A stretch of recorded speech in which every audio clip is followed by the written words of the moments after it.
नमस्कार मित्रांनो, गडिंग्लज तालुक्यातील एक तेगनाळ छोटंसं गाव खेडेगाव, तिथं आपल्याला लक्ष्मी यात्रा होती। मग आपल्या गावचा मान होता, तिथं जायचं होतं। मग तिथं आपण आलो। मग पहिला सगळी गावातली जमून आपण एकत्र आलो, माणसं होती आणि आपण सगळे मित्रमंडळी पोरं सगळी होती गावातली, सगळेजण जमून आलो। त्यानंतर मग लक्ष्मी खेळायची होती। मग पहिला गाराने ते घालून घेतलं आणि त्यानंतर लक्ष्मी खेळायला सुरू केली बघा। हे आता आपल्या गावचा मान होता पहिला, त्यामुळे सगळी आपल्या गावातली पोरं होती, लक्ष्मी खेळालती, इंगळोबा खेळालती, तेगनाळची पोरं।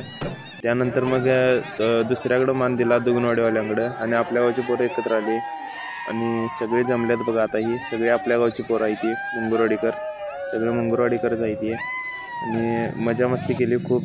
आणि त्यानंतर मग रमेश चौगले बघा कसा दणका कसा बघा वाद्य काढून कसं वाजवायला बघा, सुट्टी देण्यात आली। त्यानंतर मग दुसऱ्या दिवशी म्हणजे एक 7 तारखेला 6, 7, 8 तारखेला यांची लक्ष्मी यात्रा होती। 7 तारखेला लावणीचा कार्यक्रम होता, तिथं पण गेला। स्वप्नील लॉर कसं ठेका धरते बघा गाण्यावर, सुट्टीच दिनात आलतं, नाच आलतं, हायगेच करणार। त्यानंतर मग बैलगाडा शर्यत नाद आपला म्हटल्यावर तिथं गाणं वाजणारच, तिथं काय सुट्टी नाही, कुठं पण कार्यक्रम असू देत आपल्या बैलगाडीचं गाणंही वाजणारच। त्यानंतर आज 8 मे, आज यात्रेची सांगता होती। मग आपलाच मान असतोय गावचा, त्यामुळे मुंगुरवाडीचा मान होता। लक्ष्मी उठवायला आपण तिथं गेलो आणि मग चालू केली खेळायला लक्ष्मी। आता बघाच तुम्ही कसं लक्ष्मी खेळतात।